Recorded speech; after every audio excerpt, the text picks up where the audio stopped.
మరి ఏలూరు జిల్లా నుంచి మీ గోపాలకృష్ణ దసరా పండుగ పురస్కరించుకొని మరి దేదీప్యమానంగా అమ్మవారి యొక్క దసరా పండుగ కార్యక్రమాలు భక్తులు ఎంతో భక్తి శ్రద్ధలతో ఎంతో వైభవపేతంగా అనేకమైనటువంటి విశేష కార్యక్రమాలు చేయడానికి సిద్ధంగా ఉన్నారు. మరి ఈ రోజు నుంచి కూడా అమ్మవారి ఆలయాల వద్ద ఎంతో భక్తి శ్రద్ధలతోటి అభిషేక కార్యక్రమాలు కొనసాగించారు.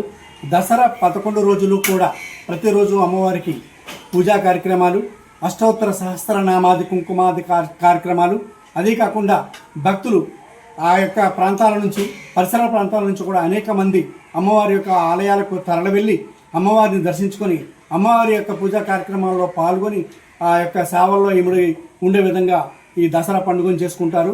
ప్రతి సంవత్సరము దసరా పండుగ వస్తుందంటేనే గొప్ప పండుగ వాతావరణం ప్రతి గ్రామంలోనూ, ప్రతి పల్లెల్లోనూ, ప్రతి పట్టణాల్లోనూ కనిపిస్తూ ఉంటుంది. మరి మారుమూల ప్రాంతాల్లో ఉన్నటువంటి ఆలయాల్లో సైతం మరి యొక్క కనకదుర్గ అమ్మవారి యొక్క దసరా పండుగ పర్వదిన కార్యక్రమాలు చాలా వైభవపేతంగా జరుగుతాయని చెప్పుకోవచ్చు. అదేవిధంగా మరి ఏలూరు జిల్లాలోని పలు గ్రామాలు ఎంతో గొప్పగా ఆ యొక్క అమ్మవారి కార్యక్రమాలు జరుగుతూ ఉన్నాయి. మరి పట్టణ నడుబొడ్డున ఉన్నటువంటి అంబికామాత ఆలయం కావచ్చు, అదేవిధంగా పెద్ద అమ్మవారి గుడి కావచ్చు, ఈ యొక్క దసరా పండుగ పర్వదినాలు కార్యక్రమాలు చాలా వైభవపేతంగా చేస్తూ ఉంటారు.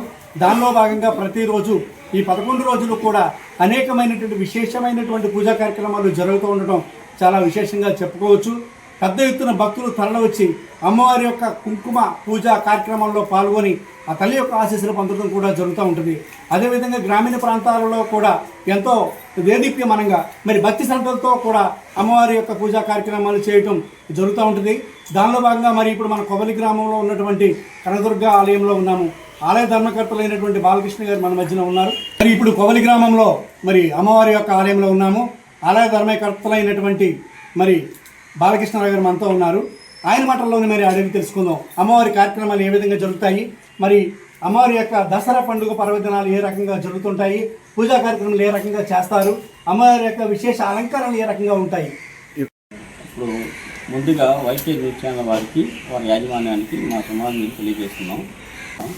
ఇప్పుడు జరిగే నవరాత్రి ఉత్సవాలు 42వ శరన్నవరాత్రి మహోత్సవాలు గత 42 సంవత్సరాల నుంచి కార్యక్రమాలు జరుగుతున్నాయి. కానీ ఈ కార్యక్రమాల్లో అమ్మవారిని కూడా చాలా విశేషంగా అలంకరిస్తాం. ఎక్కడెక్కడి నుంచో కూడా భక్తజనం తరలి వస్తారు. చాలామంది వచ్చి ఇక్కడ ఇది 42వ శరన్నవరాత్రి మహోత్సవాలు జరుగుతున్నాయి ఈ పవళి గ్రామంలో. అమ్మవారి అలంకారంలో కానీ పూజా కార్యక్రమాలు కానీ చాలా విశేషంగా జరుగుతాయి. అమ్మవారికి ఉదయం అష్టోత్తరం, సాయంకాలం సహస్రనామ కుంకుమార్చన, అనంతరం అమ్మవారికి ఈ హారతులు, నవహారతులు ఇస్తాం. అనంతరం కూడా సంకీర్తన కార్యక్రమాలతో ఈ 9 రోజులు కూడా దేదీప్యమానంగా పూజా కార్యక్రమాలు జరుగుతూ ఉంటాయి. అట్లాగే భక్తి జనం కూడా విశేషంగా కూడా అమ్మవారి ఆలయానికి వచ్చి దర్శనం చేసుకుంటూ ఉంటారు. అమ్మవారు కూడా చాలా మహిమాత్మకంగా మనకి దర్శనమిస్తారు. ఈ 9 రోజులు కూడా ఈ విశేష అలంకారాల్లో వచ్చి అమ్మవారిని దర్శించి తరించవలసిందిగా కోరుతున్నాం. అమ్మవారు చాలా మహిమాత్మ గల అమ్మవారు. భాగంగా ప్రతిరోజు కూడా ఉదయం కుంకుమార్చన అంటే ఉదయం అష్టోత్తర కార్యక్రమం జరుగుతుంది. మహిళలందరూ, సుహాసినులందరూ కూడా వచ్చి ఈ కార్యక్రమంలో పాల్గొంటారు. ఉదయం అష్టోత్తరం అయిన తర్వాత రాత్రికి సహస్రనామ కుంకుమార్చన జరుగుతుంది. అట్లాగనే అనంతరం కూడా ఈ మంత్రపుష్పం, నీరాజనం, తర్వాత నవహారతులు కూడా ఉంటాయి. అనంతరం సంకీర్తన కార్యక్రమాలు జరుగుతాయి. అట్లాగనే 4వ తారీఖు 2 వరకు ఉన్నాయి కార్యక్రమాలు నవరాత్రులు. 3వ తారీఖు నాడు అమ్మవారి ఊరేగింపు ఉంటుంది. 4వ తారీఖు కూడా అమ్మవారి ఆలయం ముందు అన్న సమారాధన కార్యక్రమం కూడా దిగ్విజయంగా చేసుకుంటూ ఉంటాం. ఇది కూడా భక్తులు చాలామంది కూడా వచ్చి పెద్ద ప్రసాదాలు తీసుకుని అన్నప్రసాదాలు కూడా తీసుకుంటూ ఉంటారు. మరి ఈ దసరా పండుగ పర్వదినం 11 రోజులు కూడా ఎంతో వైభవపేతంగా కార్యక్రమాలు జరుగుతాయని, విశేషమైన పూజలు జరుగుతాయని, మరి కోరిన కోరికలు తీర్చే తల్లిగా ప్రజానీకం భక్తులు అందరూ కూడా నమ్మి అమ్మవారిని కొనియాడుతూ పూజా కార్యక్రమాలు చేస్తారని చెప్పేసి ఆలయ ధర్మకర్తలు చెప్పడం జరిగింది. కెమెరామెన్ కుటీతోటి ఓకే న్యూస్, మీ గోపాలకృష్ణ.